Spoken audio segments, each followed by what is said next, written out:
A first in 7 years and a visit loaded with significance. President Ferdinand Marcos Jr. of the Philippines is in India. Defense, diplomacy and deterrence are on the agenda. Mr. President, welcome to India and thank you for joining us here. Thank you very much for having me, and I'm very, very happy to be here and be with you in India. It's your first visit to the country as head of state. How's it going? How's it been so far? It has been remarkably productive, actually, because the very openness and the willingness from both sides, for that matter, to really try to find areas of commonality, areas that we can develop in every aspect of a relationship between two states. And so that has made it easier for us in our discussions to actually find ways and see what can be done between two countries and how we should move forward. So yes, I must say it's been very, very productive. In your view, do you think that this visit marks a reset from a historical friendship to a strategic alignment? Well, maybe not a reset, but there may be a added impetus to working towards strengthening and deepening the relationship between India and the Philippines. And when I speak about strengthening and deepening the relationship, we have a solid people-to-people relationship going back centuries. But now we are talking about all kinds of we're talking about trade, we're talking about specific industries, sectors, both in the public sector and the private sector. And that is why I say it's been so productive, is because the time that we've spent here, we have discovered between ourselves, between businessmen here, your leaders, the Prime Minister, the cabinet ministers who have been helping us, we have found so many areas that hold so much potential and that really should be developed. Now, you know, that doesn't mean we will be achieving 100% hit rate, but if you manage half of the things that we're talking about, that is a very, very significant increase in terms of engagement, in terms of partnerships and alliances between our two countries. It's good to see your optimism. What, according to you, is the biggest takeaway? Well, first of all, the very biggest takeaway and the primary reason why I'm here is the strategic partnership that we have finalized and finalized and formalized with my visit here. And that immediately, by itself, immediately puts it up a notch, the relationship between the Philippines and India, because it provides a very, very wide-ranging, very strong and robust foundation for us to build on. And the strategic partnership covers because once you speak, you say it's for strategic reasons. We do these things under the strategic partnership for strategic reasons. Pretty much everything applies, and that leaves the door open for us to look into anything that might be possible. And that is important because in this day and age, there have been, because of the changes in technology, the advancements in technology, the changes in our economic systems, there are now areas that did not exist before. Just the digital space, for example, where India is a leader. Just in the use of the digital space and the widening of the digital space, something that never really existed before, is something that we have to adjust to. But it is also something that offers a great deal of potential. AI I was about to say down the road, mistake, it's here. AI is coming, but it's coming like gangbusters. So that's another area that just didn't exist, that we now have to deal with. But again, as we say in the East, problems can also be opportunity. And that's how we view it. And I think there's a great deal of opportunity there. Yes, we say it in the Bhagavad Gita as well. The obstacle is the path. Yes, but this looks like a road with fewer obstacles now. The meetings. Tell us about your meeting with Prime Minister Modi and the equation that you share with him. Well, he's a very impressive man. And I think we were able to cover so many subjects, we covered a great deal of ground, and not superficially either. We spoke in relatively much detail. Generally, at these very quick meetings, hour-long meetings, you don't get to talk about. You talk about a great many things, but you don't really get to the nitty-gritty of the problem and how it applies to your two countries. We managed to do that, and that's why I keep saying that it's been so productive. And to get a sense of where he would like to take India, and for him to get a sense of where I think the Philippines is headed, and to put that together and to see how that can work for the both of us, for India and for the Philippines. And we made a great deal of progress in that respect. We have the work is nowhere near finished. I see this as a beginning, as a new phase in the relationship between India and the Philippines. And so, not so much a reset, but maybe a more dare I say it, aggressive approach to that relationship in every aspect that is possible. And we did a great deal of discussing about many subjects. And myself, my delegation now will come away with a much better idea of how to do work here in India, how to do work with India, what are the areas once again that we can further explore. So it's been a very good visit. India and the Philippines face different but connected challenges in China. You in the high seas, India in the Himalayas. Do you think that's one factor that is bringing the two sides together? Inevitably, it is, but we are forming here. That's one of the aspects of the new parts of the India-Philippines relationship, is this formation of a global coalition, really, of like-minded states. States that share our values, that share our adherence to international law. And in our cases, specifically, it's the UNCLOS, because it's the law of the sea, and that is where we are having problems. But essentially, the similarity between our situations is that it is a rejection of any unilateral attempt to change boundaries. It's really that simple. And that, again, requires no country can go against or can stand up by itself for a principle, and that's what we're standing up for. You know, no one country can stand up for a principle. There has to be a coalition, and that coalition is being formed. And now, with the definition of the area of interest, if you want to call it that, it's no longer just the Asia-Pacific. We speak now of the Indo-Pacific, and quite rightly so, in my view. And that is why that is another aspect to our relationship, which we did not have before. But I guess with the circumstances surrounding us in the global situation as it is, this is something that we have to stand together on. And that is what India, the Philippines, and many other countries are doing. Did the China challenge come up in your conversation with the Indian leadership this time? Yes, very tangentially, because we are not here to bemoan whatever it is that China is doing, but really to again form that coalition. We are not against anyone. We are just for territory, the defense of our territory, the respect to the exercise of our sovereign rights. For the moment, I want to talk about the BrahMos missiles. You Yes. were the first country that bought the BrahMos system from India. What's next? Is it fighter jets from India? Is it naval systems? Are more purchases on the cards? Well, everything's on the table right now. As you may know, the Philippines is in the midst of a modernization of our military.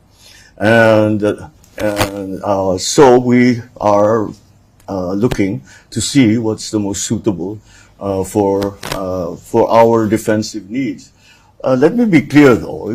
We are not girding up for war. We are simply reacting to the challenges that we are facing. Those tensions have increased in the past years. And so this is just the reaction to that. And we have to do it. It is our duty to defend the country. So in so doing, we have a schedule of procurement of military equipment. But then equally importantly is the exercises that we do together, the cross-training that we do together. When I left Manila a couple of days ago, 4 Indian vessels were actually in the South China Sea. One of them was a research vessel that was in Manila, that was in the Philippines, and 3 Indian vessels were conducting exercises with the Philippine Navy. So that kind of exercise is important. So again, to be able to be interoperable, in a purely technical sense, with our allies, then we have to upgrade our equipment to a standard that is interoperable. And that's what we are learning and what it is that we need. And so that's why we're not taking anything off the table. We're keeping all our options open. So that's where we stand right now. We're continuing to see I've spoken to the officers and men who operate the BrahMos system, and they say we need more. So their experience of it, thank God, it has never been used. But from the demonstrations that they've seen, from the training that they've received both in India and in the Philippines, the practice runs that they've done, they seem terribly confident in the equipment. And I think that we are in the process of actually procuring more. So again, whatever else, the Indian defense industry has been growing very rapidly, and their technology is second to none. So that's always an option for us. Did you follow Operation Sindur? I'm sorry. Operation Sindur, the military. Yes. Well, they send me the reports. I'm unable to. They send me the reports, and again, this what it showed to me, what was made very clear is how complicated these things have to be. Apparently, just to send up a helicopter, takes like an hour of preparation. I mean, of radio contact and clearances and all this, that, and everything. A week of planning. And so that just brings again home how important it is to train together, to conduct these exercises together. And beyond the technical expertise that we gain from such exercises, it is also important as it sends a message to the world that us, the like-minded states, are together and are working together. And we are here to maintain the peace, to maintain the stability in the global order, so as not to cause any problems for anyone, anywhere in the world. And that's a powerful message, and it needs to be said, it needs to be made. And this is part of the way we make that message known to the rest of the world. Mr. President, India was involved in a military conflict with Pakistan for a few days earlier this summer, and the BrahMos missiles were used, and they evaded Chinese defense systems and struck Pakistani bases. Were you and your team impressed by their performance? Oh yes, they immediately contacted their counterparts here in India and said what happened, and they're chatting and trying to really analyze how it went, what the changes in down to that level, what changes in procedure they think that they should initiate, all of this. But with the performance, there's no question that the system did very well. So are you confident then that Indian systems and Indian weapons can not just stand up to but defeat Chinese weapons in an actual conflict? Well, we don't look at it that way. We look at it if they are able to defend the Philippines, and I think they will. I think they're very good pieces of equipment. We have learned we have trained to be able to use them for maximum effect. Should the time come, God forbid, But as a missile system, they fill the bill, as it were. Are there any particular weapon systems that you're now interested in beyond the BrahMos from India? Maybe let me step away from that question, because these are operational details, and I'm very hesitant to talk about those things. Sure. You're saying that you're ramping up and modernizing your country's Yes. defense forces, and 80% of weapons procurements are from the US, South Korea, and Israel. Do you think going forward, India could be a primary supplier of weapons to the Hill? I have no doubt. I have no doubt that we. Well, it's like any market. The quality and the price are the determinant factors. And I said again, Indian equipment has that quality, and you are very competitive on pricing. So, and then it's not just, it's not like you're buying something off a shelf. Yeah. It's an entire financial package that you talk about, and that has political and strategic repercussions. So those are all part of the equation. But again, that by no means does that disqualify anything that's coming from India. Right.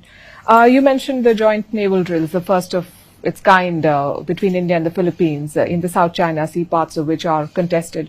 Would you like to see India as a regular maritime presence in the region, like the US or China or Japan?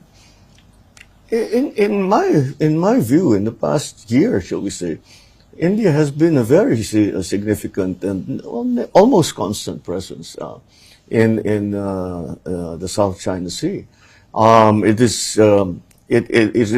is actually quite easily discernible, the ramping up of involvement of India in my part of the world. And it's a good thing, as I said, because it has to be, it shows to the world that we are very concerned about the peace, the security, the stability of the South China Sea, not only for ourselves, but also because the South China Sea, about 60% of world commerce goes through there. And so if there is any trouble, that will affect the commerce in the rest of in the whole world. And so this is certainly one thing that we are all hoping to avoid. And so that is why these exercises are important in that regard, in that they are again a show how strongly we intend to defend our position, and it shows that how closely we are working together to defend peace and to defend stability. China is not impressed with this drill. They say that this is going to undermine regional stability, and they fear that they were a target, if not the target, of this joint drill. Is that assessment correct in Beijing? No. The narrative coming out of Beijing when it comes to the Philippines is always to imply that we are acting for other countries. And in this case with India, say that we are trying to leverage our alliances with larger, more powerful countries to cause instability. But that's certainly not the case. The subtext to that was that we do not have our own agency, that we are just bystanders that being told what to do. And that certainly is not the case. What we do in the Philippines is because it is our duty as officials, as leaders, as the military, as citizens, to defend our country. And so that is what we are doing. Now, friends like India, friends like the United States, like Australia, like South Korea, like Japan, who are also feeling that they must defend their own territory and sovereignty, should join forces, are joining forces. And who are we to turn down such assistance and such help?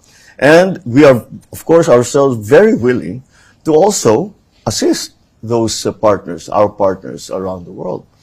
And so this is, it's not quite the right analysis of what the Philippines is doing or what the Philippines foreign policy is. It does, I suppose, serves that that narrative that it is really that we are acting as a, I don't know, as a puppet state to the United States and to all the allies of the United States. I have to, this. I think it doesn't take very much reading and discussing to see very clearly, very quickly that that's simply not true. There have been multiple close shaves between Chinese and Filipino vessels in recent past, with the Chinese ships also firing water cannons at Filipino ships. Are you worried that this may escalate into a full-blown crisis, that a small misunderstanding may blow up into something much bigger? That is precisely what we are worried about. The likelihood of a full blown out war of one side or the other saying, okay, I'm going to war tomorrow, is very small. No one, I don't think, no one involved, any of these parties that we just spoke about, no one wants to go to war.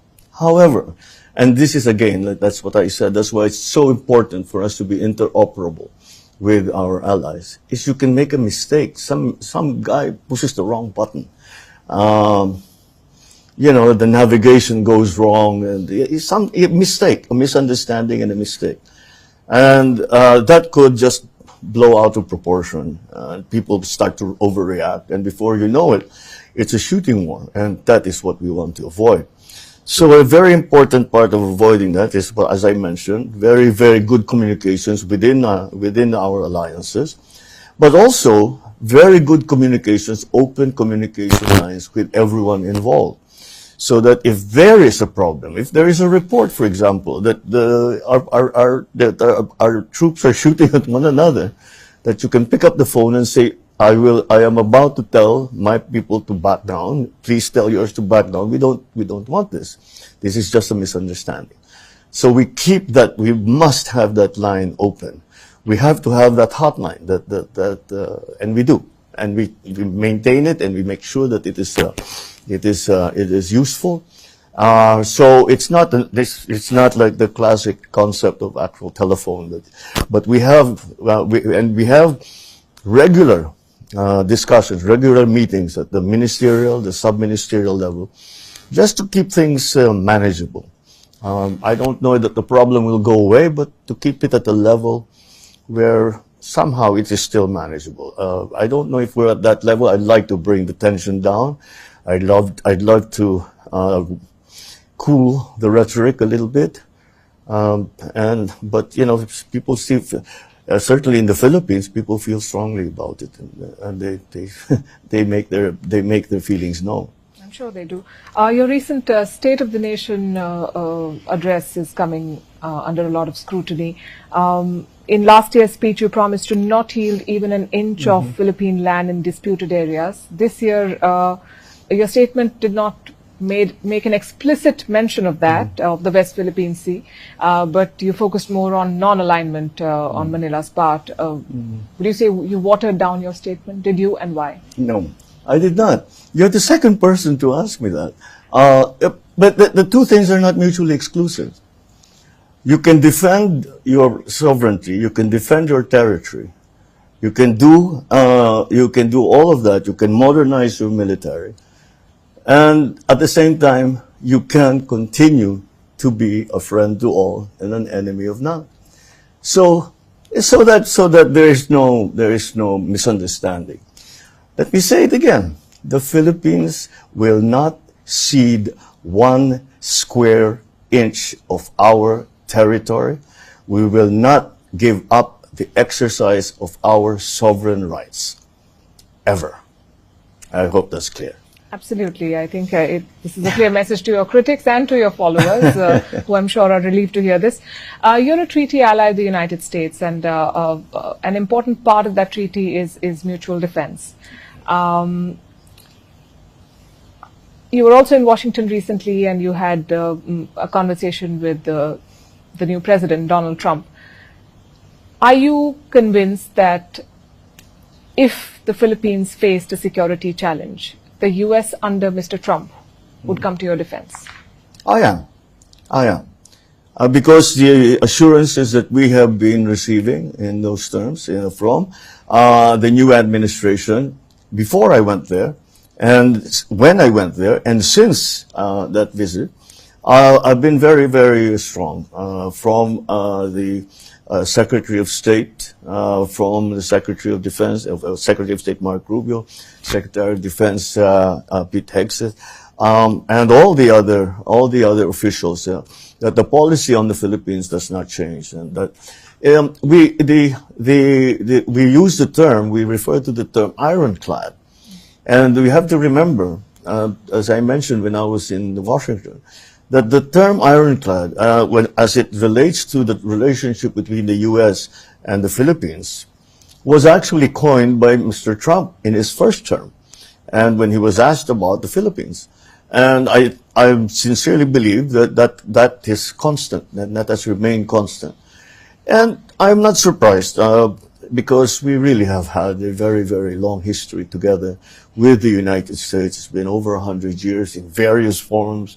We're a member of the American Commonwealth. We've given liberation, still for a very, very long time, we had parity rights with American citizens. So it really is a very, very strong relationship. It really, and as I was explaining to President Trump, I said, if you stop a school child in the street in the Philippines and ask them who is our best ally, they will say the United States. And that cultural memory maintains. And I think that too that there is an aspect of that as well in the United States for the Philippines. We do have over 2 million Filipinos in the United States, so we are also very much woven into the fabric of their society, in a good way. It is, but and it again it has been a very long and very good relationship, and I think it will remain so. I'm sure it will remain so. I'm not sure how many old allies of the U.S. are in a position to say that, but again, like I said, it's good to see your optimism. Well, I wouldn't hazard a guess, but I'm only expert in the Philippines situation. Fair enough. Another flashpoint in the neighborhood is Taiwan, and Yes. most experts fear that Beijing will invade Taiwan before the end of this decade. If that were to happen while you're still in power, would you be open to allowing the U.S. use resources and bases in the Philippines to defend Taiwan, or would you rather stay out of it? To be very practical about it, if there is a confrontation over Taiwan between China and the United States, there is no way that the Philippines can stay out of it, simply because of our physical geographic location. To understand how close Taiwan is to the Philippines, the large city of Kaohsiung in Taiwan is a 40-minute flight away from the capital of my province in northern Philippines, in Lawag. That's how close it is. And so if you think about it, if there is an all-out war, then we will be drawn into it. And I assure you, with the greatest hesitation, but we will have to defend our territory and our sovereignty. Furthermore, there are many, many Filipino nationals in Taiwan, and that would be immediately a humanitarian problem, because we will have to get involved, because we will have to go in there or find a way to go in there and to bring our people home, as we do whenever they find themselves in areas of conflict. And that, for me, would be the most considerable concern for us, at least in the early days. And so that's why I say we would immediately mobilize everything that we could to bring our people out. And that's not an easy thing to do, considering that you are in the middle of a combat zone. So it would not be a small problem by any means. You mentioned the Indo-Pacific a short while back. Considering the evolving security situation, a lot of experts have said that we need something like an Asian NATO. I know that the Quad has often been called an Asian NATO, but we are far from a mutual security umbrella in the Quad. Do you think that having a grouping like that is going to help, or will it exacerbate the tensions? And if we were to have such a group, who would you see as part of it? Asian NATO? Yes. Well, you know, the origins of ASEAN have to do with something like that. After the establishment of NATO in Europe, there was an attempt by the Americans to establish SEATO. It existed for a while, Southeast Asian Treaty Organization, very, very similar to NATO. But most of the leaders in Southeast Asia thought that they could do a better job by themselves. Led by, I remember very well because I was still in school, but I remember the discussion, led by my father and then Prime Minister Lee Kuan Yew. And then slowly Malaysia came to join, other countries came to join, and that's how ASEAN was born. ASEAN was born in the Singapore, I remember. So this is for us that serves that purpose. That serves the purpose for that aggregation.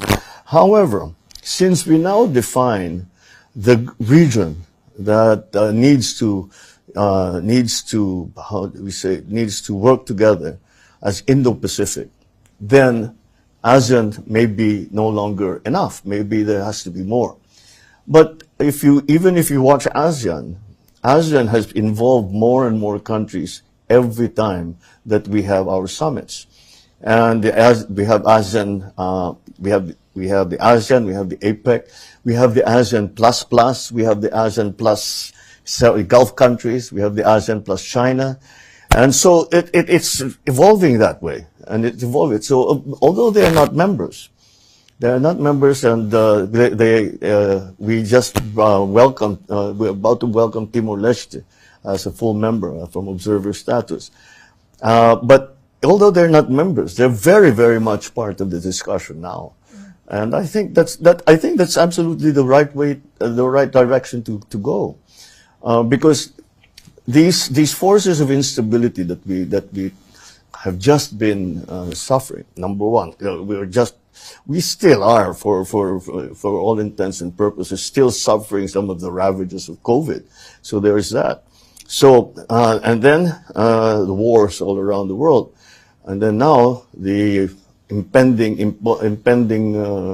trade war. These are all global instabilities. These are all hugely global forces, and therefore needs a global solution, which cannot again be provided by one country or even a small group of countries. It has to be brought. That stability can only be defended by a coalition, again, of states, of like-minded communities that are working together to maintain the peace. Right. The trade war is making a lot of headlines in India. Donald Trump's tariffs have triggered a strong backlash here. Did any of that come up in your conversations with the Indian leadership on the trade churn? The backlash to the 25% tariffs that Washington has imposed on us and the threat of secondary tariffs? Well,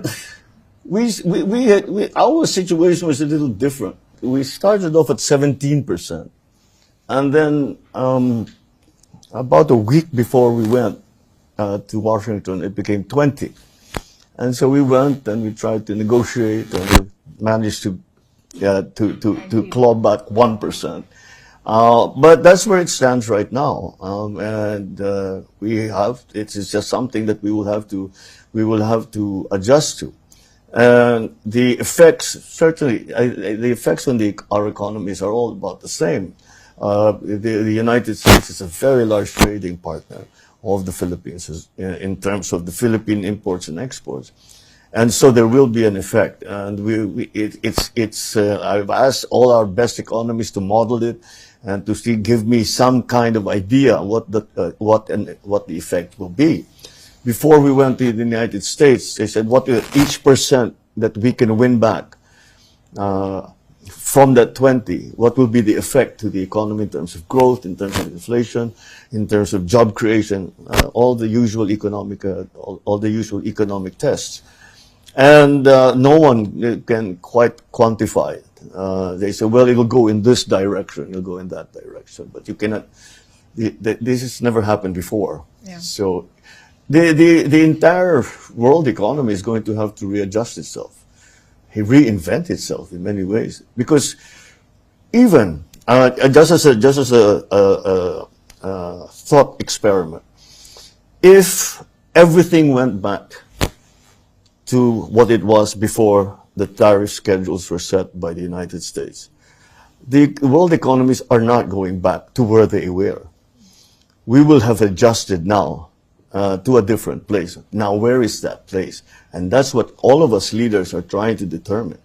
What is the best place to take our country so that we are positioned to be able to be resilient in the face of any such, well, now we're talking in the face of war, in the face of a pandemic, in the face of trade war, all of this.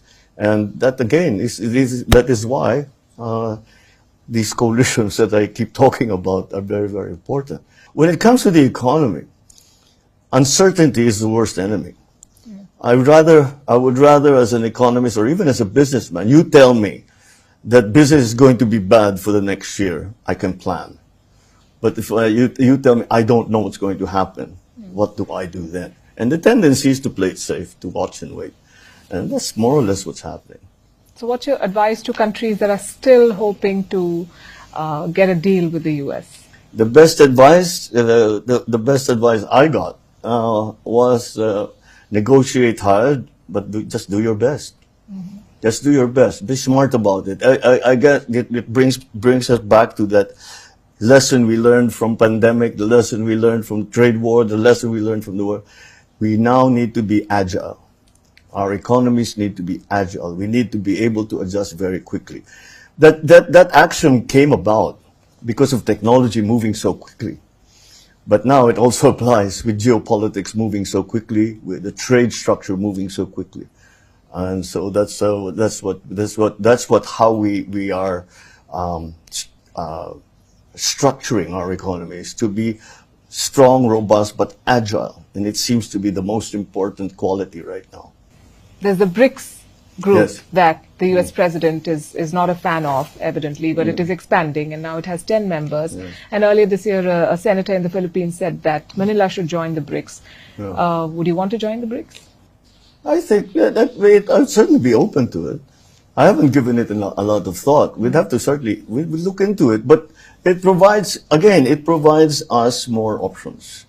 It would help to provide more options. Maybe it's something that we don't necessarily are looking for right now, but I don't know. We've not really thought about. We've been too concerned looking internally how to make the economy work, how to bring growth, how to create jobs and all that. So, well, it's a thought. Now that you mention it, we'll have a discussion about it. And I'll come back to you with the same question in the next conversation, maybe. As we speak, India and China are also working to take their relationship to a more, workable dynamic. We are giving tourist visas. Joint ventures are being cleared between companies. As a country that faces similar challenges vis-a-vis China, do you think this is the right approach? What would your advice to New Delhi be? Can China still be trusted, or do we still have to work with them irrespective? Well, China can be trusted in the sense that it's very clear. China is not shy about saying that what they are intending to do, what are their aspirations. And so they can be trusted in that sense. They can certainly be trusted because they will work for that direction, in that direction. But for the Philippines, for example, to use our own experience, our experience has been, that this is not something that's going to go away tomorrow. And it's very, very problematic. But I think India and the Philippines have approached it in a similar way. Aside from the 10-dash line of China and how it actually comes into the EEZ of the Philippines and all, apart from that, our dealings with China are quite nice, quite smooth. But that's that part of it. And India, I think, is doing the same thing. Because your business, the commercial dealings, the import-export that's coming, the trade that's going in and out of China, is still continuing, except for the area where there is conflict. And what I always tell my Chinese friends is that let us not allow that part to define our relationship. We should define our relationship in other things, our cultural ties, our social ties, our economic ties, our historical ties, etc., etc. Then, unfortunately, modern world has brought us here, and there is this now. We will just have to deal with it. But again, I've been saying this for years. Let us not allow what the difficult part of our relationship to color or to define what the rest of us are doing together. That is advantageous to both our countries, and we're working relatively well. Right. I have to ask you about Gaza.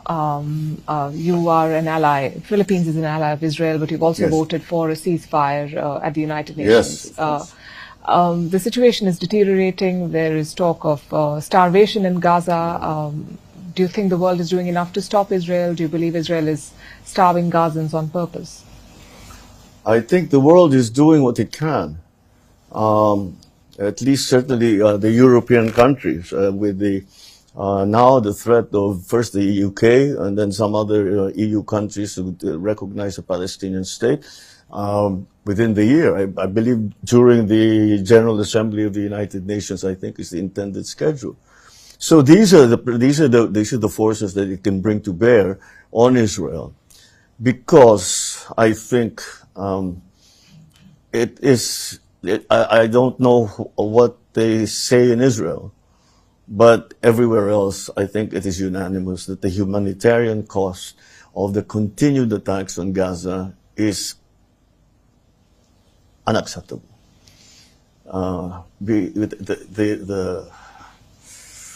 The death, the destruction, and now the starvation that is occurring there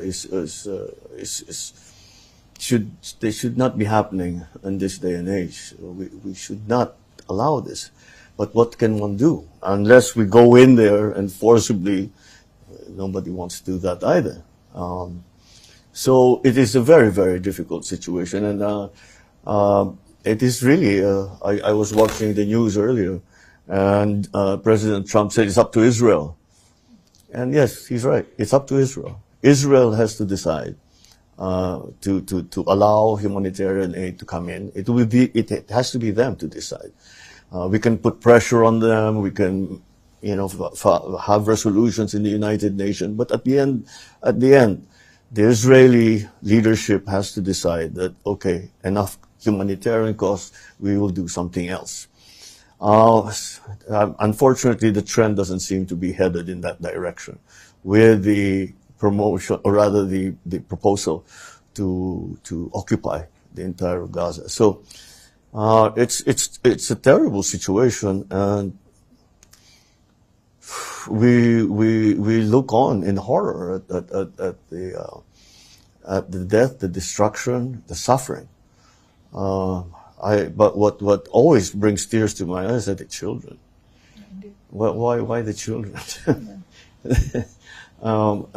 It's impossible. At least an adult, you can say we're at war, so we have to sacrifice. How do you explain that to a child? And that's not fair. That's not right. If I may add, and I know why you wouldn't say it, but it's not up to Israel. I think in the past, when excesses have been committed, there has been intervention from the West, overriding a sovereign states. So if required, or if there was the political will, then I'm sure more could have been done to stop the Israeli establishment. But I think all the pressure that can be brought to bear on Israel is being done. Is being brought again. Maybe the United States could exercise a stronger hand in influencing the Israeli leadership to recognize the humanitarian cost. But again, at the end of the day, well, if the United States stops sending weapons, then perhaps then that will be a big diminution in terms of attacks. But short of that, I can see the frustration of the European countries. That's why they're starting to talk about recognizing a Palestinian state. Certainly, from the part of the Philippines.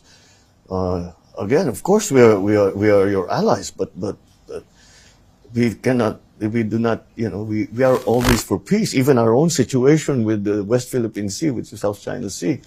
We don't talk about the forces against this and attacking that. We talk about peace, and that's what we push. And that is the same attitude that we take in the war in Ukraine. Yeah. Is that we are allies to both Ukraine and Russia, but we really would wish the fighting would stop, because again, when you watch the videos that are coming out of Ukraine, it looks like World War II, and I thought, this is 2025. I thought humanity had learned its lesson already. Unfortunately, I was wrong. Yes. In a lot of ways, the position is very similar to that of India's.